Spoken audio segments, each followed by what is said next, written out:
नमस्कार, मैं हूं रोहित कौशिक और आप देख रहे हैं मनी सेंट्रल। आज के शो में हम बात करेंगे ऐसी खबरों पर जो डायरेक्टली या फिर इनडायरेक्टली आपकी जेब पर, आपके निवेश पर असर डाल सकती हैं। साथ ही जटिल आर्थिक मुद्दों को बिल्कुल आसान भाषा में समझने की कोशिश करेंगे। तो चलिए आज के इस एपिसोड की शुरुआत करते हैं कुछ बड़ी और असरदार खबरों के साथ जो आपके लिए जानना बेहद ज़रूरी है।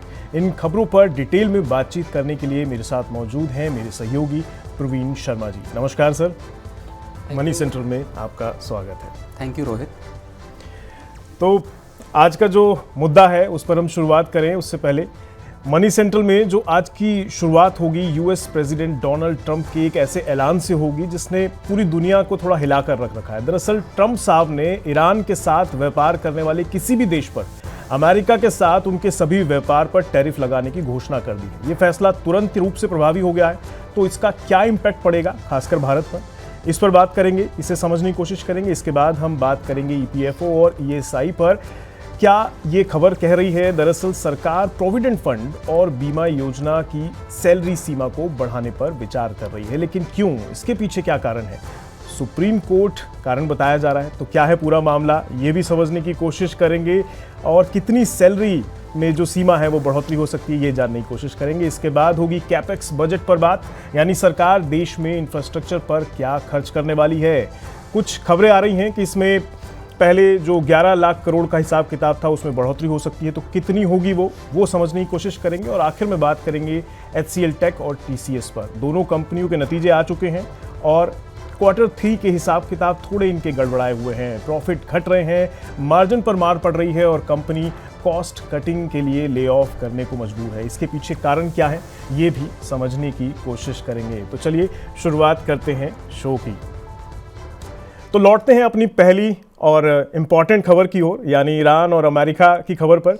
दुनिया भर में चर्चाएं हैं इस मुद्दे की। हाल में ट्रंप साहब ने घोषणा की है जो दुनिया के कई देशों पर असर डालने वाली है। और खबर यह है कि डोनाल्ड ट्रंप ने ऐलान कर दिया है कि ईरान के साथ कोई भी देश अगर बिजनेस करता है तो उसको अमेरिका के साथ अब बिजनेस करने पर 25% का एक्स्ट्रा टैरिफ झेलना पड़ेगा। इसमें हमारे सहित कई सारे देशों के नाम आते हैं जिन पर इम्पैक्ट पड़ने वाला है, जैसे कि चीन, ईरान का सबसे बड़ा क्रूड ऑयल खरीदने वाला देश है। वहीं भारत भी इस लिस्ट में शामिल है, क्योंकि अपने यहाँ से तो फिर भी बासमती चावल, चाय, चीनी, केले, दवाइयाँ, दालें, बहुत सी ऐसी चीज़ें जाती हैं, तो उन पर असर पड़ सकता है। तो क्या होगा वो समझेंगे। उसके अलावा petroleum gas, methanol, chemicals, dry fruits, ऐसी चीज़ें हम वहाँ से लेते हैं, तो इन पर क्या असर पड़ेगा ये अब समझने की कोशिश करते हैं, कैसे देश ये सब मैनेज करेगा। तो सर, ईरान वाला मुद्दा थोड़ा गरमाया हुआ है और ट्रंप साहब तो आए दिन कुछ ना कुछ चमत्कार करते रहते हैं। अभी वेनेजुएला मामला ठंडा नहीं हुआ, ईरान पे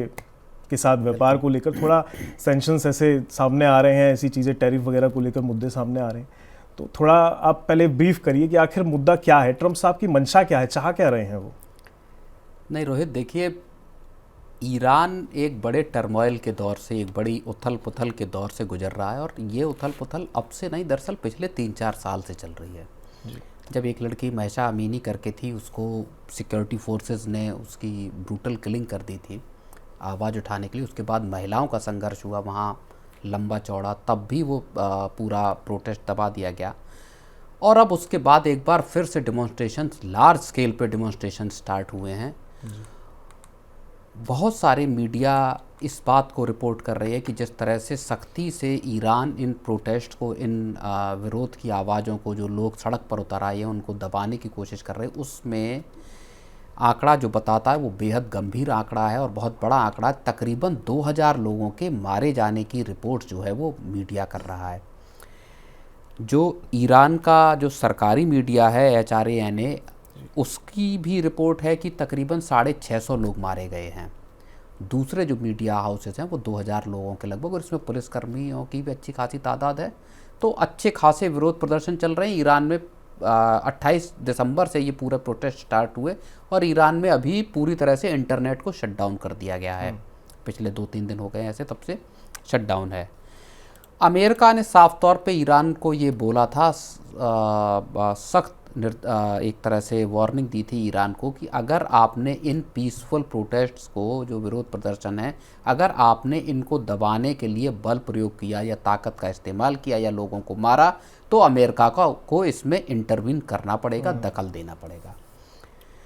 इसके बाद रविवार आया। रविवार को राष्ट्रपति ट्रंप के हवाले से ये खबर आई कि उनके सामने मिलिट्री ने और जो उनके एडवाइज़र्स हैं उन्होंने कई ऑप्शन रखे हैं। उनमें कई बड़े गंभीर ऑप्शन है और ऑप्शन उसमें मिलिट्री की तरफ से दखल देने का भी, यानी एक तरह से कहें सैन्य जो है वो कार्रवाई करने का ऑप्शन भी उनके पास है।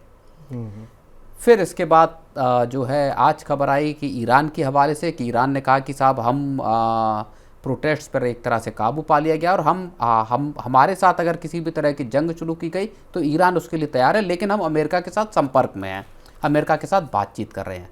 तो ये मौजूदा हालात हैं ईरान में। एक बड़ी लार्ज स्केल पे जो प्रोटेस्ट चल रहे हैं उसको और पूरे तौर पर ये माना जा रहा है, बड़े स्केल पे दुनिया के तमाम देश ये मान के चल रहे हैं कि अब ईरान में जो मौजूदा रिजीम है अब इसका बदलना जो है वो इमिनेंट है, लगभग तय है कि ईरान में अब ये सत्ता जो अयातुल्लाह अली खमेनी साहब की जो पूरी 1979 से जो पूरी एक सत्ता चली आ रही है, अब वो उसका अंत जो है वो दिखाई दे रहा है। इसी क्रम में राष्ट्रपति ट्रंप ने लगा दिए रविवार को 25% के टैरिफ एकदम से और इमीडिएट इफेक्ट से उनको लागू करते हैं कि जो भी देश ईरान के साथ ट्रेड कर रहे हैं, ईरान से तेल खरीद रहे हैं या कोई दूसरा सामान खरीद फरोख्त कर रहे हैं, उन सभी पर 25% का टैरिफ तत्काल प्रभाव से लागू हो जाएगा।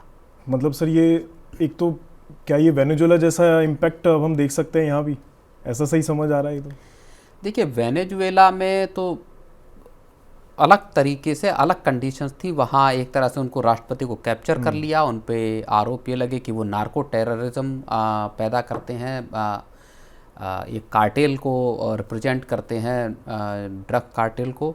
यहाँ नागरिकों के अधिकारों को दबाने के लिए, और हुआ क्या है कि 2019 से ईरान एक बड़े आर्थिक जो है वो मुश्किलों का शिकार हो गया जब से अमेरिका ने उस सख्त प्रतिबंध लगाए खरीद फरोख्त पे। इस दौरान से अब तक अगर आप भारत का ट्रेड ईरान के साथ देखेंगे तो लगभग 87% डाउन हुआ है।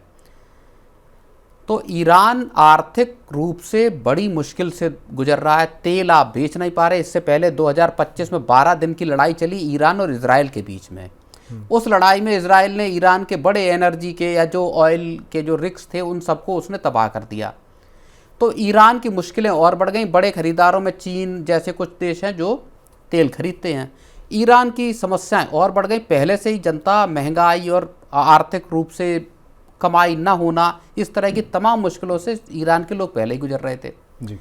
तो अब ये जो है आर्थिक संकट ईरान का गहराता जा रहा है। इसी के खिलाफ यहाँ पूरी की पूरी जो आबादी है वो एक तरह से खड़ी होती हुई दिखाई दे रही है। तो अब ये संकट जो है वो ग्लोबल संकट एक तरह से बन रहा है। ईरान ने साफ तौर पे चेतावनी ये भी दी है कि अगर हमारे ऊपर अटैक किया गया तो हम अमेरिकन और इजरायली जो बेसेस हैं मिडिल ईस्ट में जी। वो सब हमारे नेचुरल टारगेट हो जाएंगे, वो सब हमारे निशाने पर आ जाएंगे और ईरान छोड़ेगा नहीं। तो ईरान अपनी धमकियां दे रहा है और साथ में अब उसने ये भी कहा है कि हम बातचीत करना चाहते हैं, बातचीत हमारी चैनल्स खुले हुए हैं। ट्रंप साहब ने ये कहा है कि मैं ईरान के अधिकारियों के साथ संपर्क में हूँ, ईरान की अपोजिशन पार्टियों के साथ संपर्क में भी हूँ और जो उन लोगों से मैं मुलाकात भी कर सकता हूँ। तो एक जो बड़ी शख्सियत हैं, बस एक लाइन और बोलूँगा, एक जो बड़ी शख्सियत जो अमेरिका में मौजूद हैं, जिनकी ये मान के चला जा रहा है कि अगर ईरान में रिजीम चेंज होता है तो उनको अमेरिका राष्ट्रपति ईरान का बना सकता है या वो सबसे पहले ईरान लौटेंगे, वो हैं रजा पहलवी साहब, जो पूरा का पूरा शाह पहलवी का पूरा परिवार है। जब 79 की क्रांति हुई तो उनको देश छोड़ के भागना पड़ा, अमेरिका पहुँचे।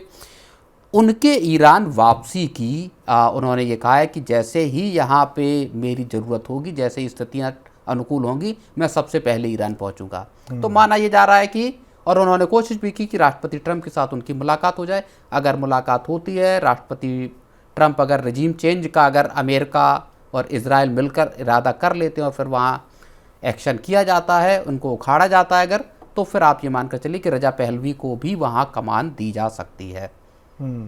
पर सर ठीक है, वहाँ की अस्थिरता के कारण जो है अमेरिका ऐसा कोई एक्शन ले कि वहाँ पर ये सब समस्या आ रही हैं, लेकिन जो मैं एक्चुअल जो मंशा है कि कोई देश उनसे अगर व्यापार करेगा तो उस पर 25% का टैरिफ लगेगा, वो उसके पीछे क्या कारण है? मतलब बाकियों से क्या लेना देना? वो देखिए किसी भी उसको दबाने के लिए नहीं, अमेरिका देखिए, अमेरिका के पास आर्थिक और सैन्य या सामरिक दोनों तरीके के साधन हैं।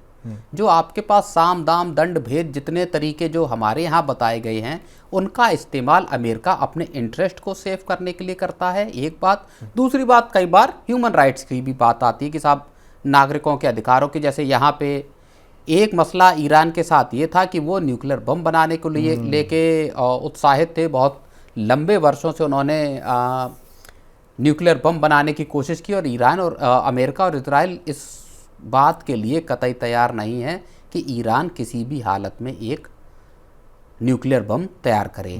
आपको याद होगा ओबामा के वक्त पे ईरान के साथ एक न्यूक्लियर को लेके एक डील भी हुई थी, जहाँ तक अगर मैं सही हूँ। और उसके बाद ईरान ने ये कहा था कि हम अपना जो पूरा का पूरा कार्यक्रम है इसका, उसको हॉल्ट कर रहे हैं, टाल रहे हैं, उसको नहीं करेंगे। लेकिन फिर वही चीज़ें आई कि ईरान शायद न्यूक्लियर जो यूरेनियम एनरिच करने की बात है वहाँ पे बहुत आगे बढ़ गया है, कभी भी बम बना सकता है। तो वो सब कहानी है। टैरिफ उसी का पार्ट है कि किस तरह से किसी कंट्री को कोर्स किया जाए। पहले रशिया को अगर आप देखेंगे तो 25% के टैरिफ लगाए गए, जिसमें भारत भी शामिल था कि साहब अगर आप रूस से तेल खरीदते हैं तो आपके ऊपर एडिशनल 25% का टैरिफ लगेगा। 25% के टैरिफ पहले लगे थे, 25% के टैरिफ अब लग गए। यही मैं आगे आपसे समझना चाह रहा था कि चलिए ट्रम्प साहब तो एग्रेसिवली एक्शन ले रहे हैं, लेकिन इनके जो एक्शन का नतीजा है वो भारत जैसे देशों पर क्या होगा? हम पे तो पहले से ही 50% का टैरिफ है, ऊपर से 25% और हम तो दालें से लेकर सामान, चावल फावल सब तो उनको भेजते हैं। नहीं देखिए, एक तो बहुत ज़्यादा बड़ा भारत का, इस चीज़ को हमें समझने की ज़रूरत है, बहुत ज़्यादा बड़ा। और मैंने कहा 2019 के बाद से भारत के ईरान के साथ ट्रेड बहुत हद तक कर्टेल हो गए, रुक गए। लगभग $1.25 बिलियन का भारत का ईरान के साथ हर साल का ट्रेड है, भारत जो एक्सपोर्ट करता है। लगभग $0.5 बिलियन का भारत सामान ईरान से इंपोर्ट करता है, तमाम तरह के ड्राई फ्रूट्स वगैरह, आपने भी बहुत सारी चीज़ें बताई। ऑयल अब उसका पार्ट नहीं है, मोटे तौर पे तेल भारत ईरान से नहीं खरीदता, क्योंकि सैंक्शंस ज़्यादातर जो हैं वो ऑयल की परचेज को लेके हैं। ईरान की सबसे बड़ा अगर कोई जो प्रोडक्ट है बेचने के लिए तो वो तेल है, और सारे मिडिल ईस्ट की अगर आप कंट्रीज़ को देख लेंगे, ऑयल उनका सबसे बड़ा खजाना है। तो अब ये है भारत के ईरान से जो ट्रेड है, कारोबार है, उसमें दो तरीके के अब खतरे पैदा हो गए हैं। एक तो पहले ही जो डेमोन्स्ट्रेशंस चल रहे थे उसकी वजह से बासमती राइस जाना हो या बाकी के जो चीज़ें हैं वो वहाँ पे जाने आने की, उसमें सप्लाई में मुश्किलें पैदा हुई। दूसरी अब दिक्कत 25% की पड़ जाएगी कि ये 25%, हालांकि भारत का ज़्यादातर जो ट्रेड है ईरान को वो OFAC यानी office of foreign asset control, जो एक पूरा रेस्ट्रिक्शंस है उसके, इसके तहत होता है, ह्यूमैनिटेरियन ग्राउंड पे होता है। इसलिए ये अमेरिकन जो टैरिफ है उसकी जद में आएगा कि नहीं, ये थोड़ा सा यहाँ पे कहना मुश्किल है, हो सकता न भी आए, क्योंकि ऑलरेडी परमिटेड उसमें होता है। लेकिन अगर अब चूंकि ट्रम्प साहब हैं, ट्रम्प से अनप्रिडिक्टेबल आदमी इस वक्त पूरी दुनिया का कोई राष्ट्राध्यक्ष है नहीं। किसी देश के प्रधानमंत्री या राष्ट्रपति की बात करेंगे, ट्रम्प इस मतलब सबसे ज़्यादा अनप्रिडिक्टेबल पर्सन है वो, तो वो हो सकता है उस पर लगा भी दें टैरिफ। तो ये भारत के लिए खतरा है। जो सामान जा रहा है उसमें ऑलरेडी मुश्किलें थी डेमोन्स्ट्रेशंस की वजह से, और जो सामान भारत में आ रहा था उसमें भी दिक्कतें होंगी, और उस बीच में टैरिफ का एक अड़ंगा और आ गया।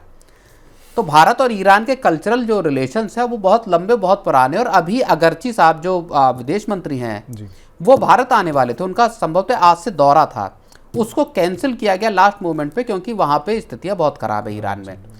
तो अब ईरान अपने आप को संभालने की कोशिश कर रहा है। कोशिश ये कर रहा है कि किसी भी तरह से खमैनी साहब की सरकार और जो मसूद पेजेशकियां साहब हैं, राष्ट्रपति हैं, वो बचे रहें, उनकी सरकार, उनकी तख्ता पलट न हो। ईरान की सबसे बड़ी कोशिश यही है कि जो इस्लामिक रेवोल्यूशन जो आया वो बना रहे, वो बचा रहे। अब क्या सफल हो पाएंगे ये देखना, क्योंकि हालात जो हैं वो बेहद ख़राब है, और हो सकता है कि अमेरिका ईरान पर कोई इस तरह का एक्शन ले, या अमेरिका ईरान को इस बात के लिए कोर्स करे कि आप अब गद्दी छोड़ दीजिए, आप अब अपोजिशन या रजा पहलवी इनके हाथों गद्दी छोड़ दीजिए, अगर आप चाहते हैं कि एक बिना खून खराबे वाला हैंड ओवर हो। राइट। पर सर ये मेरा एक आखिरी सवाल, हालांकि खमेनी साहब इसके लिए तैयार होंगे, इस बात की आशंका बहुत इस बात को की उम्मीद बहुत कम है कि खमेनी साहब तैयार होंगे। पिछली बार जब 2025 में लड़ाई हुई थी इजराइल ईरान की, तो जब खमेनी साहब बाहर आए थे, जब उन्होंने पूरे देश की जनता को संबोधित किया और जब सामने आए, बहुत वक्त तक वो छिपे रहे क्योंकि उनको ये डर था कि इजराइल कहीं उनको एलिमिनेट ना कर दे। तो जब वो आए तो उनके हाथ में एक संभवतः स्नाइपर राइफल थी या क्या, रशियन मेड संभवतः, अगर मैं ठीक बता रहा हूँ, उस राइफल के साथ वो खड़े हुए थे वहाँ। तो इसका संदेश साफ था कि हम तैयार हैं, मैं खुद भी जंग लड़ने के लिए। तो सामान्य तौर पर अगर सत्ता हस्तांतरण हो ईरान में, ऐसी उम्मीदें बहुत कम है। गल्फ में चीज़ें बड़ी ऊपर नीचे चल रही हैं और अमेरिका का रोल हर जगह कहीं ना कहीं कुछ ना कुछ निकल के सामने आ ही जाता है। खासकर ट्रम्प साहब तो जैसा कि सर कह रहे हैं, वो सभी जानते हैं, अनप्रेडिक्टेबल है, न जाने कब क्या बोल पिछले साल जब लड़ाई हुई थी, एक और जी बहुत छोटा सा इंटरवेंशन करूंगा। पिछली बार जब लड़ाई हुई थी तो इजराइल ने ये कहा था कि आप हमारे निशाने पे हैं, खमेनी साहब, क्योंकि वही वहाँ के सर्वोच्च लीडर है, सुप्रीम लीडर वहाँ पे खमेनी साहब हैं, आयतुल्ला खमेनी साहब हैं। इजराइल ने कहा था कि आप हमारे निशाने पे, हम जब चाहेंगे तब आपको एलिमिनेट कर सकते हैं, लेकिन बाद में उस प्लान को टाल दिया गया था क्योंकि उससे फिर पूरे देश में, ईरान में बड़े प्रोटेस्ट हो सकते थे, बहुत ज़्यादा एस्केलेट हो जाता। वो पूरा एरिया है मिडिल ईस्ट का, वहाँ लार्ज स्केल पे प्रोटेस्ट और बाकी की चीज़ें, हिंसा शुरू हो सकती थी। तब इजराइल ने पिछले साल इस पूरे प्लान को टाल दिया था, छोड़ दिया था। अमेरिका का भी संभवतः उसमें दखल था। इंडिया और अमेरिका के रिश्ते तो पता नहीं, अभी फिलहाल सुनने में आ रहा था कि इनकी ट्रेड डील भी हो रही है, तो उसमें कुछ आगे होने की संभावना थी जो पीछे टल भी गई थी। बिल्कुल। लेकिन अब टैरिफ पे टैरिफ की खबरें आती रहती हैं, तो न जाने आगे क्या कुछ होना है। खैर, हम बढ़ते हैं अपनी अगली खबर की ओर। अब बात करते हैं ईपीएफओ और ईएसआईपी पर। हाल में खबर आई कि सरकार प्रोविडेंट फंड और बीमा योजना की सैलरी सीमा को बढ़ाने पर विचार कर रही है, लेकिन यह विचार सरकार को यूं ही आना शुरू नहीं हो गया है। इसके पीछे है सुप्रीम कोर्ट का प्रेशर। सरकार जो है सुप्रीम कोर्ट के प्रेशर में है और 4 महीने का टाइम दिया गया है सुप्रीम कोर्ट की तरफ से कि भैया इसके ऊपर जल्दी से जल्दी फैसला ले लो। इसे समझना जरूरी है कि आखिर चल क्या रहा है। तो मैं आपको बता दूं, वैसे इसमें बदलाव जो है ना 2014 में हुआ था, उसके बाद से अब तक कोई बदलाव नहीं हुआ है। और वर्तमान में ईपीएफओ की सीमा जो है वो 15,000 रुपये प्रति माह है और ईएसआईसी की जो सीमा है वो 21,000 रुपये प्रति माह है। तो कितना बढ़ोतरी होने वाली है ये समझने की अब कोशिश करते हैं सर के जरिए। सर, ये मुद्दा थोड़ा पहले आप विस्तार से जरा समझाइए कि आखिर मामला क्या है और सुप्रीम कोर्ट का इसमें रोल क्या है, काहे के लिए वो प्रेशर नहीं। सुप्रीम कोर्ट ने डायरेक्टिव सरकार को एक निर्देश दिया कि साहब आप अगले 4 महीने में इस बात का फैसला कर दीजिए कि ईपीएफओ में वेज की जो सीलिंग लगी हुई है इसको बढ़ाया जाना चाहिए या नहीं, इस पे आपको फैसला लेना होगा। अब जिस तरह के वर्कफोर्स को लेके या बाकी जिस तरह की स्थितियां हैं जहां पे कि जो बड़े पैमाने पे लोग हैं उनका जो बेसिक पे अगर आप देखेंगे तो वो आपका 15,000 रुपये पर मंथ की है, उससे ऊपर निकल जाता है बेसिक प्लस डीए को अगर आप जोड़ देंगे तो इसको। और यही हाल ईएसआईसी का है। तो दोनों की, एक की 15,000 रुपये लिमिट है, दूसरे की 21,000 रुपये लिमिट है। और सुप्रीम कोर्ट ने इसमें दखल दिया कि भाई आप इसको बढ़ाइए, अभी उनके लिए मैंडेटरी नहीं है कि आप इसके ऊपर की जिनकी वेजेस हैं, ज़्यादातर लोगों की अब जो तनख्वाहें हैं वो इस 15,000 रुपये की लिमिट के बाहर चली गई हैं, जो कैप लगा हुआ है उसके। इसी चीज़ को लेकर सुप्रीम कोर्ट का निर्देश सरकार के पास आया। और अब जो बड़ी खबर है इसमें वो ये है कि सरकार अब इस पूरे मामले पे गंभीरता से विचार कर रही है और इस सीलिंग को बढ़ाने का मन सरकार अब बना रही, क्योंकि सुप्रीम कोर्ट की तरफ से भी एक तरह से हरी झंडी मिल गई है। तो माना यह जा रहा है कि ईपीएफओ की लिमिट जो है, वो जो वेज की जो सीलिंग है वो बढ़ाकर 25,000 सरकार कर सकती है और ईएसआईसी के लिए जो अभी 21,000 है उसको बढ़ा के 30,000 रुपये किया जा सकता है। तो ये सरकार अगर इस चीज़ के लिए तैयार होती है और अगले कुछ दिनों में इसको लेके कोई फैसला करती है या लेके आती है, तो ये आप ये मानकर चलिए कि देश के जो करोड़ों जो आपके ऑर्गेनाइज सेक्टर के मजदूर हैं या कर्मचारी हैं, उनके लिए ये बहुत बड़ी राहत की बात रोहित होने वाली है। ये सर, इससे जो टेक होम सैलरी है उस पर कोई इम्पैक्ट? बिल्कुल, टेक होम सैलरी जाहिर तौर पे कम होगी, क्योंकि आपका आउटगो बढ़ेगा। जो आपका कंट्रीब्यूशन है पीएफ को लेके, उसका अभी 12% अगर हम पीएफ की बात करें तो 12% एम्प्लॉयर और एम्प्लॉय की तरफ से जाता है। उस एम्प्लॉयर के 12% में से 8.33% जो है वो ईपीएस के लिए जाता है, एम्प्लॉय पेंशन स्कीम के लिए जाता है 8.33%। तो जब आपका ये कंट्रीब्यूशन बढ़ेगा तो आपकी टेक होम सैलरी अभी कम होगी। अब ये बात आप समझ लीजिए, सारे जो जितने भी वर्कर्स हैं ऑर्गेनाइज सेक्टर के, उनके लिए ये समझना बहुत ज़रूरी है जिनकी वेजेस जो हैं, बेसिक सैलरी आपकी 15,000 रुपये के ऊपर है। उन सबको अभी थोड़ी पिंच जरूर जेब पे करेगा, जहां आपकी जेब में हर महीने आने वाला पैसा कम होगा, लेकिन लॉन्ग टर्म में जब आप रिटायर होंगे तब आपकी जेबें भरी होंगी। तो ये एक बड़ा फ़ायदा यहाँ पे होने वाला है। और अगर मैंने एक छोटा सा कैलकुलेशन भी इस चीज़ को लेके देखा, अगर ये 15,000 रुपये से 30,000 रुपये हो जाता है मान लीजिए, और पीएफ पे, और अगर इसका हम फिर कंट्रीब्यूशन देखें, इसको अगर 30,000 रुपये हो जाता है तो 1,800 रुपये जो है वो एम्प्लॉई के हिस्से से एडिशनल योगदान होगा। इसको अगर आप 12 महीने से जोड़ेंगे तो लगभग 21,600 रुपये बैठेगा। इसमें ही अगर आप एम्प्लॉयर का भी जोड़ देंगे तो ये लगभग 43,000 रुपये का आपका जो फंड है वो एडिशनल फंड जाएगा। जी। इसको अगर आप पीएफ का 8% के ब्याज के हिसाब से अगर आप रोहित जोड़ेंगे तो ये आपको ऐसे चौंकाने वाले नतीजे आपको दिखाई देंगे। आपके रिटायरमेंट के वक्त पर जो कैलकुलेशन है वो ये बताते हैं कि 10 साल में आपका लगभग 6.5 लाख रुपए फंड बढ़ जाएगा। अगर आप 10 साल भी, आपकी मान लीजिए सर्विस के 10 साल हैं अभी, तो 6.5 लाख रुपए का तो सीधा फायदा ऐसे है। अगर 20 साल की आपकी सर्विस है तो ये रकम बढ़कर 21 लाख रुपए एडिशनल आपको फंड आपकी जेब में आएंगे। और अगर आप 25 साल आपकी और नौकरी रहती है और इस हिसाब से जाता 8% आपको पीएफ पे ब्याज मिलता है, तो तकरीबन 40 लाख रुपए आपको, 35 से 40 लाख रुपए आपकी जेब में अतिरिक्त आएंगे। तो इसका मतलब ये है कि सरकार का ये एक छोटा सा फैसला, जहां केवल और केवल वेज की सीलिंग बढ़ाई जाएगी, कैप बढ़ाया जाएगा, वो आपकी जेब में रिटायरमेंट के वक्त लाखों रुपए का फंड इकट्ठा कर सकता है रोहित। इससे आप इस चीज़ का अंदाज़ा लगाइए। और यही चीज़ ईएसआईसी के साथ भी है। ईएसआईसी जो कि आपको मेडिकल, आपका ट्रीटमेंट के लिए, अगर आप फैक्ट्री में काम करते टाइम आपके साथ एक्सीडेंट हो जाता है, डिसेबिलिटी हो जाती है, इस सब के लिए पैसा और बाकी इलाज की पैसे मुहैया कराते हैं, वहाँ भी इसी तरह का फ़ायदा रोहित होगा।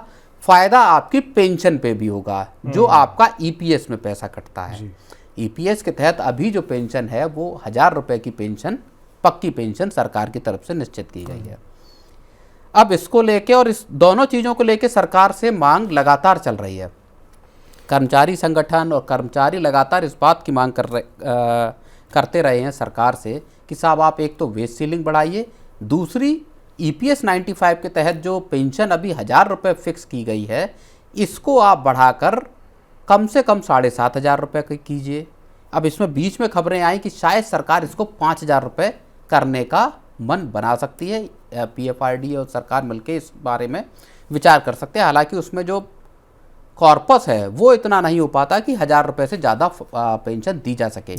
लेकिन यहाँ पे अगर ये वेज की सीलिंग पड़ती है तो आपका जो 8.33% का जो हिस्सा जाता है आपका ईपीएस के लिए, वो भी बढ़ेगा। और इसका मतलब है कि आपको जब फिर पेंशन मिलेगी तो वहाँ भी आपको पेंशन रोहित बढ़कर मिल सकती है। तो मतलब लॉन्ग लास्टिंग, जब बुढ़ापे में ये काम आने वाली चीज़ है। भले ही अभी आपको लगे कि क्या कहीं कुछ नुकसान तो नहीं हो रहा, लेकिन सर ये इम्पैक्ट तो कंपनी के लिए भी शायद, अगर किसी ऑर्गेनाइजेशन के लिहाज से बात करें तो उन पर भी पड़ने वाला है। डेफिनेटली कंपनियों की जेब को भी पिंच करेगा, दोनों लोगों की जेब को पिंच करेगा। कंपनियों की जेब पे भी असर डालेगा और कर्मचारी की जेब पे भी असर डालेगा।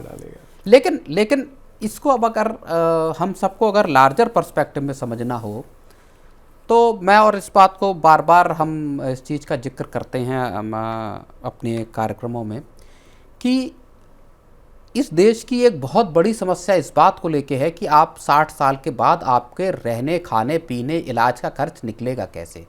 एग्जैक्टली। क्या सबको पेंशन की, सबके पास पेंशन प्रोडक्ट्स हैं? इसका सवाल है ना। सभी लोगों के पास इस देश में पेंशन के या एनपीएस सब लोगों ने ऑप्ट नहीं कर रखे हैं।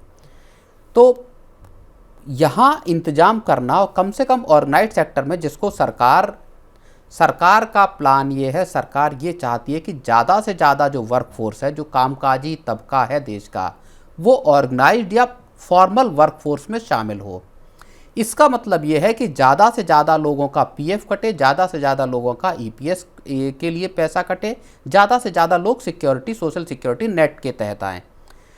तो जो देश की एक बहुत बड़ी समस्या है कि साहब 60 के बाद भी आदमी को काम करना पड़ रहा है। जिन लोगों की अवस्था नहीं है कि वो काम कर पाएँ, उनको मेहनत इस वजह से करनी पड़ती है, नहीं तो आर्थिक विपन्नता का शिकार होते हैं कि साहब हर महीने पैसे ही नहीं हमारे पास। तो वहाँ ये इसका बोझ उठाना पड़ेगा, सरकार को भी उठाना पड़ेगा, कंपनियों को भी उठाना पड़ेगा। कंपनियां भी प्रॉफिट कमाती है और आम लोग जिनको सैलरी मिल रही है उनको भी इसका कुछ बोझ वहन करना होगा। सबको कंट्रीब्यूट करना पड़ेगा, तभी इस देश की एक बड़ी आबादी जो फॉर्मल वर्कफोर्स में है या फॉर्मल वर्कफोर्स में आने वाली है, उनको सोशल सिक्योरिटी नेट मिल पाएगा। जी, तो सोशल सिक्योरिटी अगर चाहिए तो थोड़ा सा कंट्रीब्यूट हर एक को करने की ज़रूरत है। चलिए अब बढ़ते हैं अपनी तीसरी खबर की ओर, यानी कैपेक्स बजट पर। सरकार देश में इंफ्रास्ट्रक्चर पर खर्च को बढ़ाने पर विचार कर रही है, ऐसी खबरें आ रही हैं। तो कितनी हो सकती है बढ़ोतरी और इसका देश में क्या इम्पैक्ट पड़ेगा, किस सेक्टर पर पड़ सकता है? चलिए समझते हैं इसे सर के जरिए।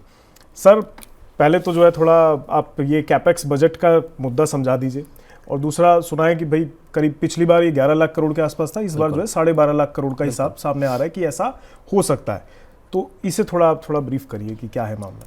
नहीं, देखिए, पिछले अगर आप दो बजट उठा लीजिए, 2024-25 का और फिर 23-24 का अगर आप बजट उठा लेंगे, दोनों में सरकार ने केपेक्स को लगभग 11 लाख करोड़ रुपए के आसपास रखा था। पहले 11,11,000 करोड़ रुपए का केपेक्स था। उसके ठीक अगले साल, यानी इस साल मौजूदा जो जिस वित्तीय वर्ष में हम मौजूद हैं, इसमें सरकार ने और इसको 10% बढ़ाकर 11,21,000 करोड़ रुपए कर दिया था। तो सरकार केपेक्स को असल में एक बड़े टूल के तौर पे देश की ग्रोथ के और लोगों की ज़िंदगी को बेहतर बनाने के तौर पर इस्तेमाल कर रही है, अगर आप पिछले कम से कम 2 साल के लिए देखेंगे। और माना यह जा रहा है कि सरकार इस बार केपेक्स को एक और बड़ा थ्रस्ट दे सकती है, एक और बड़ा केपेक्स पर अपना जोर लगा सकती है। बजट में वो चीज़ दिखाई दे सकती है। तो जो अलग अलग अनुमान हैं, जो अलग अलग अर्थशास्त्री और जो जानकार मान रहे हैं, उनका कहना ये है कि इस बार का बजट है उसमें केपेक्स में एक बम्पर बढ़ोतरी, यानी 10-15% का इजाफा करके इसको 12.5 लाख करोड़ रुपए या उसके ऊपर किया जा सकता है। रोहित, अभी का जो मौजूदा जो 2025-26 की जब हम बात कर रहे हैं, इसमें भी सरकार ने जो 11,21,000 करोड़ का केपेक्स रखा था, उसमें माना ये जा रहा है कि जो केपेक्स है उसमें सरकार को अपना, जब रिवाइज्ड आएंगे एस्टिमेट, उसमें सरकार को 20 से 30,000 करोड़ रुपए की बढ़ोतरी करनी पड़ सकती है। यानी इतना पैसा और ज़्यादा खर्च हुआ। इसका मतलब यह है कि लगभग 11.5 लाख करोड़ रुपए का केपेक्स तो इस साल ही सरकार का खर्च होने का अंदाजा है।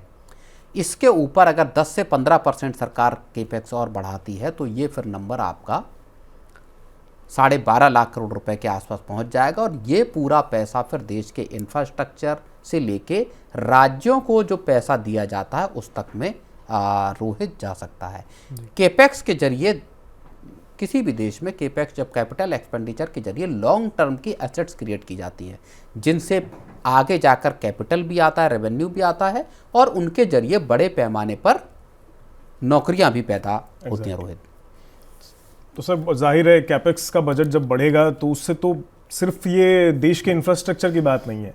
जब इंफ्रास्ट्रक्चर पे पैसा खर्च होगा तो उससे तो बहुत सारे सेक्टर को भी फायदा होगा। अगर बिल्कुल, अब न केवल इंफ्रास्ट्रक्चर और बाकी के सेक्टर्स को इसमें फ़ायदा होगा, राज्यों को भी एक बड़ा फ़ायदा होगा। कई आप राज्यों में जाते हैं तो वहाँ आप देखते हैं इसका कई सड़कें खस्ता हाल हैं, बहुत सारे काम फंसे हुए होते हैं स्टेट्स के। तो हुआ ये था कि 2020-21 में सरकार ने, जब कोविड का पीरियड था, तब सरकार ने राज्यों के लिए एक स्कीम शुरू की थी जिसमें केंद्र सरकार राज्यों को 50 साल का इंटरेस्ट फ्री लोन जो है वो देती थी। ये लोन केपेक्स का जो अमाउंट होता था उसमें से राज्यों को दिया जाता था, और इसका जो वो है states for capital investment, SASCI इसका, इस स्कीम का नाम है। इसमें अभी जब प्रावधान किया गया था तो 1.5 लाख करोड़ रुपए का प्रावधान 2025-26 के बजट में था। माना ये जा रहा है, और राज्यों की लगातार मांग ये थी कि उनको अपने केपेक्स के लिए ज़्यादा पैसा चाहिए, राज्यों को अपने केपेक्स के लिए और अधिक पैसे की जरूरत है, जो कि इंटरेस्ट फ्री कर्ज के तौर पे केंद्र सरकार दे इस स्कीम के तहत। तो माना यह जा रहा है कि सरकार इस बार के बजट में चूंकि केपेक्स बढ़ाएगी, 12.5 लाख रुपए तक का अगर प्रावधान करती है, तो इसमें एक बड़ा हिस्सा जो है वो राज्यों को इस स्कीम के तहत, यानी इंटरेस्ट फ्री लोन्स के तहत मिल सकता है। इसका मतलब ये होगा कि राज्यों को एक्सटर्नल बोरोइंग, चूँकि बहुत सारे राज्यों की अगर हम हालत देखें, और अभी हम कुछ रिपोर्ट्स कुछ वक्त पहले मनी सेंटर पे भी हम लोगों ने इस बात को डिस्कस किया था कि राज्यों पे कर्ज लगातार बढ़ रहा है। कर्ज क्यों बढ़ रहा है? क्योंकि राज्यों को पेंशन, सैलरी, फ्रीबीज और इंटरेस्ट, इस पे अपना पैसा ज़्यादा खर्च करना पड़ रहा है। तो वो कर्जा जो वो उठा रहे हैं मार्केट से, उस कर्ज पे उनको इंटरेस्ट चुकाना पड़ता है। और होता क्या है कि इसकी वजह से जो राज्यों में हालत, सड़कों की, पुलिया, ब्रिज, इस तरह के जो आधारभूत संरचना है या बाकी की जो जरूरी चीज़ें हैं, बिल्डिंग्स बनानी होती हैं, ऑफिस बनाने होते हैं, हेल्थ केयर सेंटर आपको मान लीजिए खड़े करने, स्कूल बनाने, इस पे सरकारें खर्च ही नहीं कर पाती। तो जब केंद्र सरकार से इंटरेस्ट फ्री लोन अगर ज़्यादा मिलता है राज्यों को, तो राज्यों के पास बाहर से कर्ज लेने की ज़रूरत नहीं होगी। इस तरह से राज्य भी एक बड़ी मुश्किल से बचेंगे। तो इस अगर आप लिहाज से अगर आप देखेंगे तो केंद्र सरकार अगर 10 या 15% केपेक्स को बढ़ाती है इस बजट में, तो न केवल केंद्र सरकार के आधारित जो प्रोजेक्ट्स चल रहे हैं उसमें बेनिफिट होगा, बल्कि राज्यों को भी इसका एक बड़ा फायदा होने की उम्मीद है। तो बिल्कुल, मतलब इस बार अगर बजट में ये चीज़ें का पास होती हैं और 12.5 लाख करोड़ का हिसाब सामने आता है केपेक्स के लिए, तो जाहिर तौर पर सिर्फ देश का फायदा नहीं होगा, राज्यों का भी होगा। हालांकि इसमें एक और चीज़ भी है। जी जी। इस केपेक्स के साथ ही सरकार जो केपेक्स टू जीडीपी का जो रेशियो है जी, इसको लेके बहुत सवाल उठे थे। अभी जब प्रधानमंत्री नरेंद्र मोदी ने नीति आयोग में बैठक की थी, नीति आयोग के अफसर थे, वित्त मंत्री थी और इकोनॉमिस्ट थे, उनके साथ जब बैठक हुई थी तो वहाँ इकोनॉमिस्ट ने एक सलाह सरकार को दी थी कि साहब आप जो केपेक्स पे पैसा खर्च कर, उन्होंने बिल्कुल उलट सलाह सरकार को दी थी। उन्होंने कहा सरकार अपनी तरफ से केपेक्स पे बहुत पैसा खर्च कर रही है और सरकार को यहाँ अपने हाथ रोकने की ज़रूरत है। अच्छा। अर्थशास्त्रियों का कहना था केपेक्स की जिम्मेदारी अब आप छोड़ दीजिए प्राइवेट कंपनियों को, ताकि उनको स्पेस मिले, वो कामकाज कर पाएं केपेक्स की उसमें। और दूसरी बात जो महत्वपूर्ण कही थी उन्होंने ये कहा था कि जो FRBM एक्ट है सरकार का, उसके तहत केपेक्स टू जीडीपी रेशियो जो है वो 3% के ऊपर नहीं होना चाहिए, इसके आसपास सरकार को रखना चाहिए ताकि फिस्कल जो प्रूडेंस है वो बना रहे। तो जो पिछला बजट था पिछले साल का, उसमें जो केपेक्स टू जीडीपी रेशियो था वो 3.14% था। माना यह जा रहा है कि इस बार ये थोड़ा सा बढ़ेगा, लेकिन 3% के आसपास ही सरकार इसको रखने के लिए भी कमिटेड है। और ये माना जा रहा है कि FY26 का जो 26-27 का जो बजट आएगा, जो 1 फरवरी को आएगा, उसमें ये 3.18% के आसपास रह सकता है, यानी पिछले साल से थोड़ा सा ऊपर रह सकता है, लेकिन 3% से बहुत ज़्यादा ऊपर ये नहीं जाएगा। तो सरकार के सामने मुश्किल ये भी है कि उसको केपेक्स टू जीडीपी रेशियो को भी 3% का जो FRBM एक्ट कहता है उसके करीब रखना है, और साथ ही साथ राज्यों के साथ अपने इंफ्रा प्रोजेक्ट्स पर भी पैसा लगाना है। तो दो धारी तलवार पे बैलेंसिंग बैठानी है सरकार को। चलिए खैर, अब बढ़ते हैं अपनी आज की आखिरी खबर की ओर। ये खबर थोड़ी इम्पैक्ट डाल रही है लोगों के ऊपर, यानी खबर है HCL टेक और TCS के मुद्दे से जुड़ी है। IT सेक्टर पर काफ़ी इम्पैक्ट देखने को मिल रहा है पिछले कुछ टाइम से, और इसके पीछे कारण क्या है कारण है लेबर कोड, ऐसा बताया जा रहा है। दोनों कंपनियों के रेवेन्यू और प्रॉफिट पर इम्पैक्ट देखने को मिला है। टीसीएस की अगर बात करूं तो revenue 5% year on year basis पर 67,087 करोड़ का रहा है। वहीं नेट प्रॉफिट 14% गिरा है, 10,657 करोड़ का हो गया है। वहीं अगर आप एचसीएल टेक की बात करें तो इसका revenue 13.3% year on year basis पर बढ़ा है और 33,872 करोड़ रहा है। और नेट प्रॉफिट इनका भी 11% गिर गया है, 4,076 करोड़ का रह गया है। तो समझना जरूरी है कि आखिर ऐसा हो क्यों रहा है और लेबर कोड का इसमें क्या लेना देना है। सर, ये मामला थोड़ा और समस्या पैदा करने वाला है कि दो टेक जाइंट देश के, और उनके एक तरफ तो दिख रहा है कि भैया बढ़ रहे हैं, मुनाफा हो रहा है, दूसरी तरफ जो है उनकी वो बढ़ रहे हैं, नुकसान भी होता दिखाई दे रहा है। ऐसा हो क्यों रहा है और इसमें लेबर कोड का क्या मुद्दा है, ये थोड़ा समझाइए। कि ऐसा सुनने में आ रहा है कि उसका इम्पैक्ट है, उसका प्रभाव पड़ रहा है इनके ऊपर, इनके इस जो है मार्जिन और इनके ऊपर। नहीं, बिल्कुल। कल जब सोमवार को एचसीएल टेक के और टीसीएस के नंबर आए, दोनों दिग्गज आईटी कंपनियां हैं, और बाकी सब नंबर जो थे वो थे। लेकिन एक चीज़ जिसने चौंकाया वो चीज़ ये थी कि लेबर कोड्स का भारी भरकम असर इन दोनों कंपनियों पर दिखाई दिया है। और अभी बड़ी, अगर हम दिग्गज कंपनियों की अगर बात करें तो अभी इन दो कंपनियों के ही नतीजे एक तरह से सामने आए हैं। दोनों बड़ी कंपनियां हैं। टीसीएस देश की सबसे बड़ी आईटी कंपनी है। अब समझ लीजिए कि इन दो कंपनियों को ही सिर्फ जो है वो अपने लेबर कोड की वजह से वन ऑफ जो प्रोविज़न किया है वो 3,084 करोड़ का इनको प्रोविजनिंग करनी पड़ी है। 3,000 करोड़ का या 3100 करोड़ का झटका सिर्फ और सिर्फ इन दो कंपनियों को लगा है लेबर कोड की वजह से। नेगेटिव इससे अब कैसे हुआ वो अभी हम डिस्कस करेंगे जी। दो रिपोर्ट भी हैं, जिसमें एक MOFSL की रिपोर्ट है, मोतीलाल ओसवाल फाइनेंशियल की है, जिसमें कहा गया है कि 10 से 15 BPS का इम्पैक्ट इनको अगले क्वार्टर्स में दिखाई दे सकता है लेबर कोड की वजह से। और यही वजह रही कि जो TCS का कंसोलिडेटेड प्रॉफिट है वो 14% गिरा और 10,720 करोड़ रुपए पे आ गया दिसंबर क्वार्टर में, जो 12,500 करोड़ रुपए के 450 करोड़ रुपए के आसपास था। और यही हाल HCL टेक का, जिसका 11.5% गिरा और लगभग 4,082 करोड़ रुपए आ गए, जो 4,500 करोड़ रुपए के 4,600 करोड़ रुपए के आसपास का था। HCL टेक को आपका जो ग्रेच्युटी और लीव एनकैशमेंट है, इसकी वजह से 956 करोड़ रुपए का आपको प्रोविजनिंग HCL टेक को यहाँ करनी पड़ी। अब होता क्या है या हुआ क्या है ये? लेबर कोड जब पिछले साल इम्प्लीमेंट किए गए नवंबर में, उसमें 29 जो लेबर कानून थे उनको एक साथ मिलाकर 4 लेबर कोड सरकार ने इम्प्लीमेंट कर दिए। 2020 में ये कानून पास हो गया था, तब से लटका हुआ था। इसमें ये कहा गया कि आपका जो कॉस्ट टू कंपनी है, जो उसका आपका 50% जो है वो हिस्सा उससे कम नहीं हो सकता। आपका जो बेसिक सैलरी या और जो DA को अगर आप मिला दें तो वो कॉस्ट टू कंपनी का CTC से का 50% से कम नहीं हो सकता। जब ये कर दिया गया तो बहुत सारे कंपोनेंट कम कर दिए हुए, और इसका असर ये हुआ कि फिर आपका ग्रेच्युटी, PF, इन सारी चीज़ों पे आपका खर्चा बढ़ा। जी। ये जब हुआ तो अब TCS और अगर HCL को ही मिला लेंगे अगर इनके, तो आप समझिए कि 582,000 यानी 5,82,000 से ज़्यादा एम्प्लॉय हैं अकेले TCS में, दुनिया भर के अगर हम एम्प्लॉयज़ को जोड़ लें। और HCL के अगर आप देख लेंगे तो आप समझिए कि 2,26,000 से ज़्यादा एम्प्लॉय HCL के हैं। तो तकरीबन 7.5-8 लाख एम्प्लॉयज़ जो हैं इन दो कंपनियों में अगर आप मिला लेंगे तो हुए। और इनकी सबकी, चूँकि आईटी कंपनियों में सबके जो बेसिक पे हैं या जो पेज हैं, सैलरीज़ हैं, वो सब अच्छी खासी सैलरीज़ हैं।